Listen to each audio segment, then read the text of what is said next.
everyone, welcome to my channel. I am Siban Sahani and welcome to the MCQ Marathon series of Class 12th English. आज हम पढ़ेंगे class 12th English के chapter enemy के most important extract based question. अभी तक आप लोगों ने इस सीरीज के काफ़ी क्वेश्चन आंसर चेक कर लिए होंगे. हम लोग क्या प्रैक्टिस करेगा, इस हम एक्सट्रैक्ट बेस्ड एमसीक्यूज प्रैक्टिस कर रहे हैं हमारे बोर्ड एग्जाम्स के लिए. तो आज हम आगे हैं अपने चैप्टर द एनिमी पे. तो जल्दी से इस चैप्टर के एमसीक्यू एक्सट्रैक्ट्स भी हम चेक कर लेते हैं, ठीक है. अगर बाकी चैप्टर्स पढ़ने डिस्क्रिप्शन बॉक्स में प्लेलिस्ट गिवन है, चैप्टर पढ़ने द एनिमी प्लेलिस्ट गिवन है, इंपॉर्टेंट क्वेश्चन नोट्स से इंस्टाग्राम आईडी लिंक गिवन है जहाँ से आप एक्सेस कर सकते हो. तो चलो डिस्कस करते हैं इन क्वेश्चंस को. It was at this moment that both of them saw something black come out of the mist. He flung up the ocean. It seemed to his feet by a breaker. He staggered a few steps. His body outlined. अब ये वो situation है जब mister सदाव, ये आपका doctor सदाव sorry, और उनकी wife बाहर खड़े होते हैं, है ना, अपने घर के बाहर, और वो देखते हैं वहाँ सी शोर से जो है कुछ चल के आ रहा होता है, कुछ ब्लैक ब्लैक उन्हें लग रहा होता है कि कुछ इमेज सी फॉर्म हो रही है. और वो एक्चुअली में कौन होते हैं गाइस, वो अमेरिकन प्रिजनर ऑफ वॉर आया होता है, ठीक है. Who are the two mentioned here, कौन दो लोगों की बात हो रही है यहाँ, डॉक्टर सदाव की और उनकी वाइफ की. हाँ, करेक्ट आंसर A1 ही है. और नेक्स्ट में सारे गलत आंसर दे रखे हैं. Who is the man referred here, किसकी बात हो रही है, कौन आ रहा था वहाँ से. The white man, Japanese soldier, Japanese prisoner, none of the above. Correct answer होगा गाइज द वाइट मैन. वो वाइट मैन था. यही सबसे बड़ा इस चैप्टर की बात थी कि वो वाइट था और उस समय पे जापनीज और वाइट यानी कि अमेरिकन का लड़ाई चल रही थी, वॉर चल रहा था. How did the man reach this shore, वो वहाँ तक कैसे पहुँचता है. Struggle to walk a few steps, walk comfortably, swam across, none of. नहीं गाइज, वो ना ही धीरे अपने आप चल कर आता है, ना ही वो जो है आप देखो कि यहाँ पे नेक्स्ट ऑप्शन में क्या कंफर्टेबली वॉक करके आता है, ना ही वो स्विम करके आता है. एक्चुअली उसको तो वो बेहोश पानी में था, उसको जो पानी ओशन है वो ही फ्लंग कर देता है, यानी कि वो लहरों के साथ आता है, वो अपने आप से नहीं आता है वहाँ पे. तो यहाँ पे होगा none of the above. Answer होगा हमारा नन ऑफ द अबव. वो खुद से नहीं आता है, स्विमिंग करके, चल के, परेशानी से चल के नहीं, उसको तो लहरों के साथ, लहरों के बहाव से बहता हुआ वहाँ आ जाता है. Why was the man not visibly clear, क्यों वो क्लियर नहीं था. बिकॉज मिस्ट, जो फॉग सा होता है ना, वो जो कोहरा और वो जो ऐसी उस वहाँ हो रही होती है पूरे एटमॉस्फेयर में, उसकी वजह से सी ने उसे छुपा लिया था, वेव्स की वजह से. ना होता. करेक्ट आंसर मिस्ट की वजह से. नेक्स्ट एक्सट्रैक्ट पे चलते हैं गाइस. अब हमारा नेक्स्ट एक्सट्रैक्ट आ गया है. The man moaned with pain his stupor but he did not awaken. तो ये कह रहे हैं मैन जो था वो बहुत चिल्ला रहा था दर्द में, उसे उस समय पे होश नहीं था. अच्छा, मतलब कि वो बिल्कुल बेहोश भी नहीं था, बट वो थोड़ी थोड़ी होश में था और उसमें ही वो चिल्ला रहा था, दर्द उसे बहुत हो रही थी. और आगे क्या लिखा है, the best thing that we could do is to put him back in the sea, Sadao said answering himself. Now that the bleeding was stop for the moment, he stood up and dusted the sand from his hand. अब ये वो बात हो रही है पूरे paragraph में ये वाले कि भैया अब डॉक्टर सदाव और उनकी वाइफ है ना, दोनों कन्फ्यूजन में होते हैं बहुत ज़्यादा कि हम इसके साथ क्या करें, हम इससे बचाएं या नहीं बचाएं. क्योंकि उन्हें पता था एक वाइट मैन है, अगर उसे ट्रीट करेंगे तो उनके लिए सही नहीं होगा, क्योंकि उस समय जापान और अमेरिका का वॉर चल रहा था, और अगर वो एक अमेरिकन को अपने घर ले जाते तो वो उनके लिए बिल्कुल भी ठीक नहीं होता. कल को उन्हें पुलिस पकड़ भी सकती थी इस चीज़ के ऊपर. और दोनों कहते हैं कि हमारे लिए सबसे सही होगा कि हम इसे समुद्र में वापस फेंक दें और ये चला जाए यहाँ से. बट कहने के बावजूद वो ऐसा करते नहीं है. दोनों एक दूसरे को देख रहे होते हैं और उसे देख रहे थे, क्योंकि उनमें बहुत ज़्यादा इंसानियत भरी हुई थी. Being a doctor, being a human, वो ऐसे किसी इंसान को मरता हुआ नहीं देख सकते थे. तो इसके बेस क्वेश्चन देखते हैं हम. In which of the following option can the underline words not be replace with the stupor. अब यहाँ पे आपको 4 स्टेटमेंट दिए हैं और इनमें 4 वर्ड्स हाईलाइटेड हैं. यहाँ पे स्लम्बर हाईलाइटेड है, यहाँ पे स्लगिश हाईलाइटेड है, यहाँ पे ट्रांस हाईलाइटेड है और यहाँ पे डेज अंडरलाइंड है, हाईलाइटेड, कुछ भी कह सकते हो आप. अब आपको बोला इन चारों में से स्टूपर वर्ड हम किस सेंटेंस में रिप्लेस नहीं कर सकते, यानी कि किस सेंटेंस में स्टूपर वर्ड नहीं बैठेगा. अब आपको क्या स्टूपर का मतलब पता है.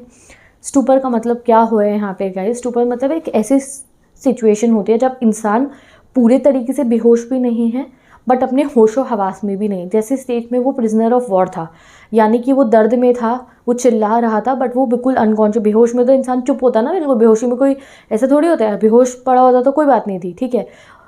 अब यहाँ पे क्या था, वो जो था उसे कुछ होश थी भी और वो चिल्ला रहा था उसमें. तो उसी सिचुएशन को तो स्टूपर कहते हैं कि you are not totally unconscious and आप थोड़े थोड़े कॉन्शियस भी हो. तो इसको नियर अनकॉन्शियसनेस की स्टेट कहते हैं कि आप बेहोश नहीं हो टोटली, बट आपको कोई नहीं पता मैं कहाँ हूँ कहाँ नहीं हूँ.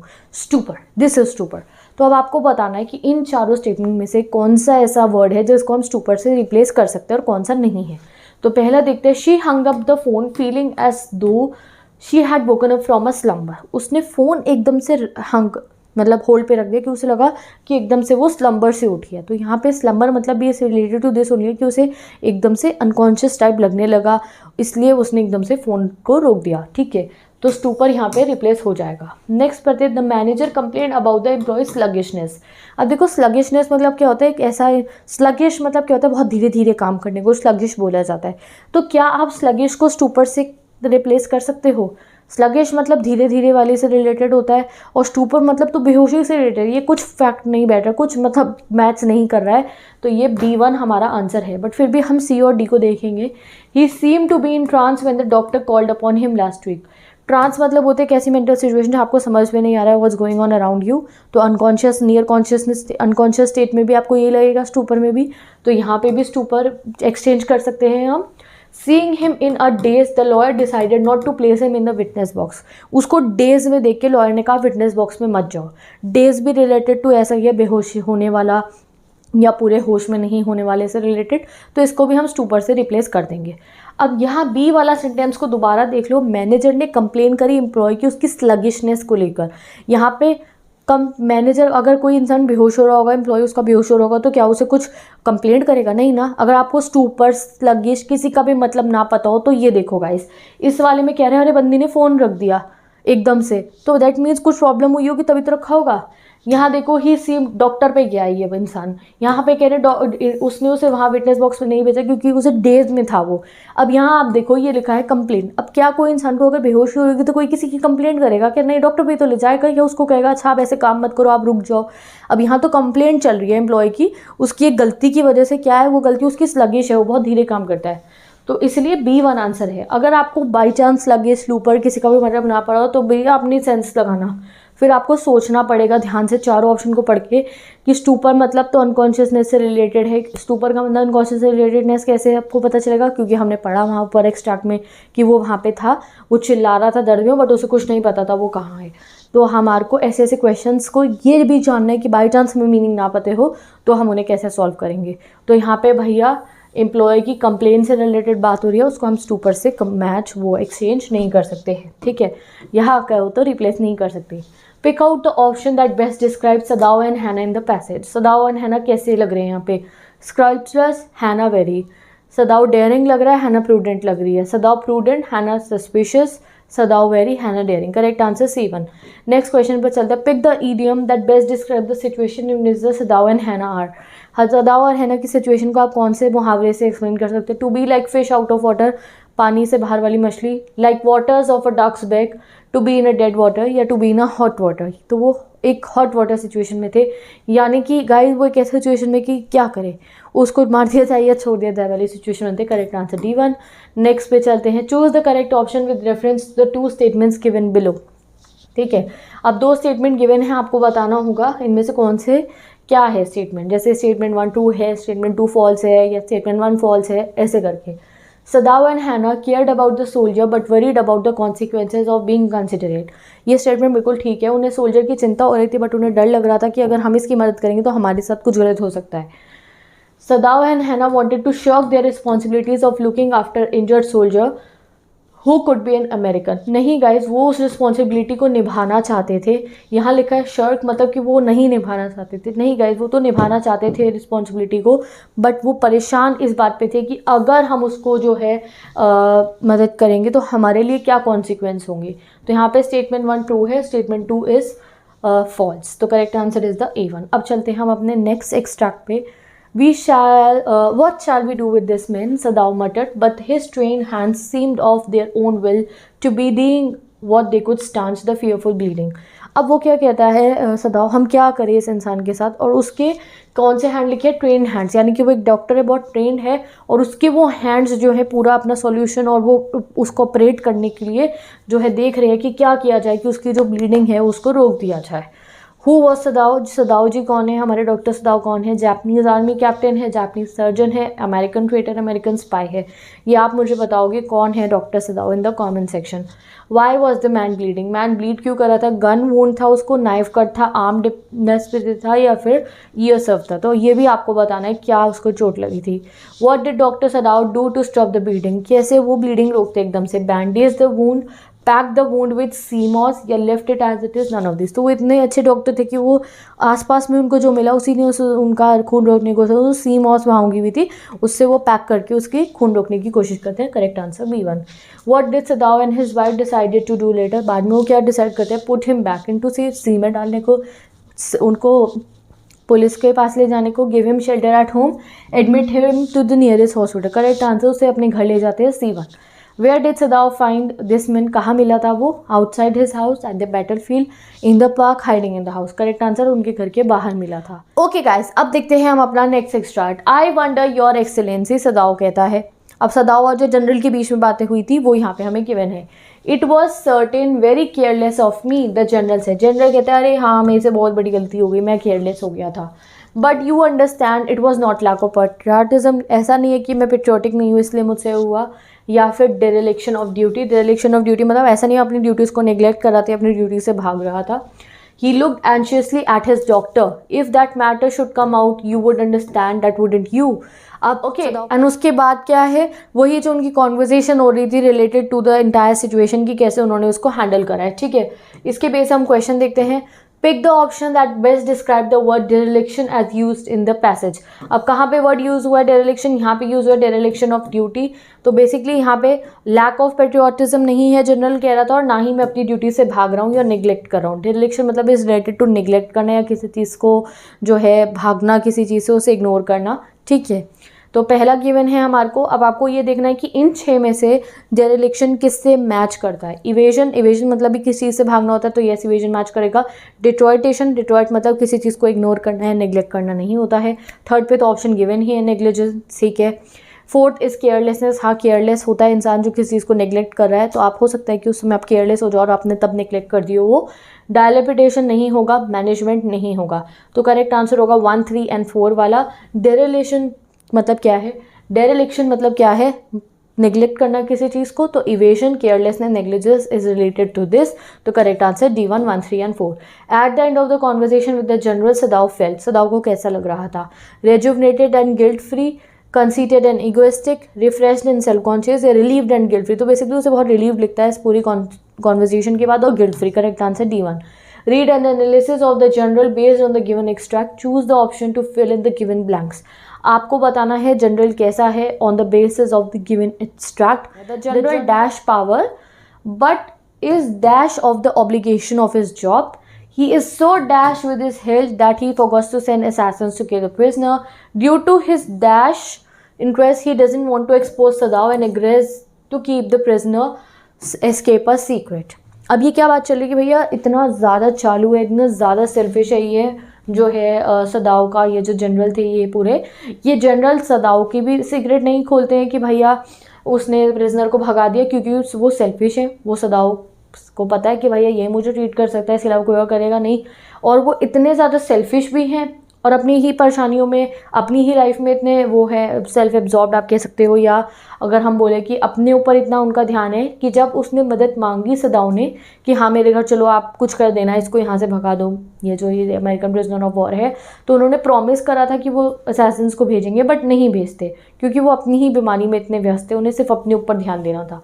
तो आप क्या ऑप्शन यहाँ पे पुट करोगे, ठीक है। तो पहला गिवन है the general fantasizes power but is lonely of the obligations of his job. कहीं सेट नहीं बैठ रहा है, या लोनली कहाँ से आ गया, तो ये ऑप्शन बिल्कुल भी नहीं होगा। Next is given the general relishes his power. हाँ रेलिश करता है वो अपनी पावर का, बहुत ज़्यादा उसको है कि हाँ मेरे पे बहुत पावर है, मैं कुछ करा दूंगा इनका, ठीक है।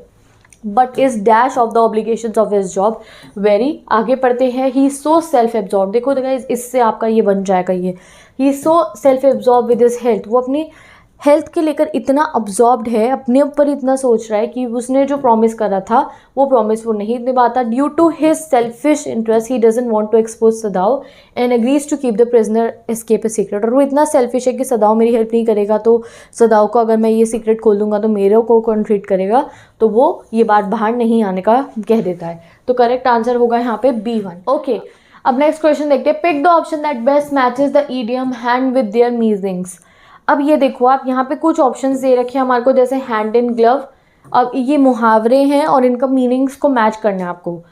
पहला ये दिया है हैंड इन ग्लव, दूसरा दिया है इन गुड हैंड्स, तीसरा हमारे को दिया है tip one's hand, and next दिया है bite the hand that feeds you. अब आपको इनको मैचिंग करना है। ए पे गिवन है in the care of somebody good and knowledgeable, किसी अच्छे इंसान के हाथों में रह के मतलब आपकी वो केयर कर रहे हैं। तो करेक्ट आंसर यहाँ सेकंड को हम किससे मैच कर सकते हैं, ए से। इन गुड हैंड्स मतलब भी ये होगा कि कोई इंसान आपकी सही से केयर कर रहा है, तो हम सेकंड को ए से मैच कर सकते हैं। अगला पढ़ते हैं, to reveal secrets about one plan, किसी का सीक्रेट खोल देना। तो क्या ये हैंड इन ग्लव से रिलेटेड होगा, नहीं। इन गुड हैंड्स तो हमने देख लिया। Tip one's hand, tip one's hand, या फिर नेक्स्ट गिवन है bite the hands that feed you, नहीं। तो करेक्ट, अभी अगर आपको इसको समझ में ना छोड़ दो, अगले का पढ़ते हैं। Do harm to someone who has been kind, किसी ऐसे को नुकसान पहुंचाना जो आपके लिए बहुत अच्छा था। तो इसको आप मैच करके देखो, ये फोर्थ वन से मैच हो रहा है। Bite the hands that feed you, यानी कि उस इंसान को आप नुकसान पहुंचा रहे हो जो आपको ही फीड कर रहा था। तो यहाँ फोर्थ को हम सी से मैच कर सकते हैं। तो अभी हमें दो मैचिंग पता चल गई, सेकंड का ए है और फोर्थ। तो अभी मैंने इसको सारा रब कर दिया so that I can tell you, second का ए है और फोर्थ का सी है, इतना हमें पता चल गया। अब ये तो सेकंड का ए तो दो ऑप्शंस में आ रहा है, बट फोर्थ का सी तो सिर्फ सी वाले में आ रहा है। तो correct answer is the C1। ऐसे आप पता लगा सकते हो, और बाकी अगर आपको बाकी भी समझ में आ रहा है तो आप उसको भी ट्राई करना, ठीक है। नेक्स्ट क्वेश्चन पे चलते हैं गाइज। अब हमारा नेक्स्ट एक्सट्रैक्ट शुरू हो गया है। He had hesitated a good deal about giving the man flash light, but he had decided to give it to him after all it was small one his own which he use at night. तो ये last आ गया इस chapter का, जब वो उसे bye bye कर देता है, हेल्प कर देता है कृष्णा को, कहता है भाग जाओ तुम, ये लो बोट और इसमें बैठ के चल जाओ, वो वाला। For how many time the prisoner was asked to flash light if food ran out. ये सारे क्वेश्चन आते हैं आपने बताने हैं, क्योंकि डायरेक्ट क्वेश्चन आंसर है हमारे चैप्टर वाले। कितनी बार वो कहता है अगर खाना खत्म हो जाएगा तो आपको वो करना है, टॉर्च मारनी है, once twice thrice not at all, ठीक है, ये बताना। Which board the prisoner was asked to be escape, कौन सी बोर्ड से कहा था, जापानीज बोर्ड से, American, Russian, Korean. Correct answer Korean से कहा था। Sadao made prisoner dress up in, कैसे कपड़े पहनाए थे, Korean, Chinese, Japanese, Indian. Japanese पहनाए थे जिससे कि वो पकड़ा ना जाए। Sadao advise a prisoner to eat only dash, क्या खाने को कहा था, raw fish, cooked food, dry fruit, raw vegetable. Correct answer raw fish खाने को कहा था गाइस। नेक्स्ट देखते हैं, why did doctor Sadao initially hesitant handing over his torch, क्यों उन्हें डर लग रहा था टॉर्च देने में। The torch was a gift given to him by one of his patient, नहीं भैया, torch was old and he fear that it might get, उन्हें लगा था टॉर्च टूट जाएगी। The torch the doctor saw possessed was his own and he used it whenever he called at night by his patient. या फिर सदाओ felt the prisoner might use the torch in the dark leading to his arrest. तो D1 correct है, उन्हें लगा कि अगर torch वो रात को यूज़ करेगा तो कहीं वो पकड़ा ना जाए, वो नज़रों में ना जाए लोगों की। ये करेक्ट आंसर D1 है। एक और एक्सट्रैक्ट देख लेते हैं गाइस हम। ये है वो हमारा चैप्टर के पीछे से, जब उनका जो वो गार्डनर है ना, वो कहता है कि भैया इसको नहीं ठीक करना है, इसके पीछे मौत पड़ी हुई है। पहले इसको बंदूक लगी, गोली लगी सॉरी, फिर इसको सी में ये डूबते डूबते मरना था, और ये इतना ज़ख्मी है, रॉक से भी मर सकता था। अब अगर वो इसको बचाने डॉक्टर सदाओ तो सही नहीं है भैया, ये तो गलत है। अगर हम इसे बचाएंगे तो गन और सी हमारे से रिवेंज लेगी कि इसको मरना था, हमने इसे बचा लिया। हु इज़ ही यर, ही कौन है, कुक है, गार्डनर है, बेबी सिटर, ड्राइवर है, गार्डनर है गाइस। द वाइट मैन और die, what does the speaker think so, क्यों सोच रहा है वो ऐसे, because he has escape from jail, he is enemy, he has a fate of death, या he is unlucky charm of doctor Sadao. नहीं, उसको लग रहा है उसके फेट में, उसकी उस किस्मत में डेथ अब आ चुकी है और उसको वो धोखा दे जा रहा है बार बार। तो अगर सदाओ हेल्प करेंगे तो कहीं उन पे वो चीज़ ना आ जाए, तो he has a fate of death, उनका कहने का मतलब ये है। नेक्स्ट देखते हैं, which character trait of speaker is highlighted, कैसा करेक्टर लग रहा है तुम्हें ऐसी बातें वो कर रहे हैं कि भैया सी और गन हमारे से बदला लेगी, इसकी डेथ लिखी गई है। Callus, superstitious, narrow minded, revengeful, prejudice. तो गाइज हम इस बिहेवियर को उनके सुपरस्टिशियस डेफिनेटली कह सकते हैं कि वो बहुत ज़्यादा सुपरस्टिशियस हो रहे हैं, और साथ ही के साथ में आप कैलस कह सकते हो कि वो इतने कायर हो रहे हैं कि एक इंसान को मरता छोड़ रहे हैं ऐसी बात सोच के। तो करेक्ट आंसर C1 होगा, ओनली 1 and 2। ओके, अब नेक्स्ट क्वेश्चन है हमारा कि आपको इस चैप्टर के ऑथर का नाम मुझे कमेंट सेक्शन में बताना है, और with this we have completed many extract of the chapter. अब हम मिलेंगे नेक्स्ट वीडियो में जहां हम नेक्स्ट चैप्टर के एक्सट्रैक्ट क्वेश्चन कवर करेंगे। With this bye bye, take care, best of luck. मैं मिलती हूँ आपसे नेक्स्ट वीडियो में।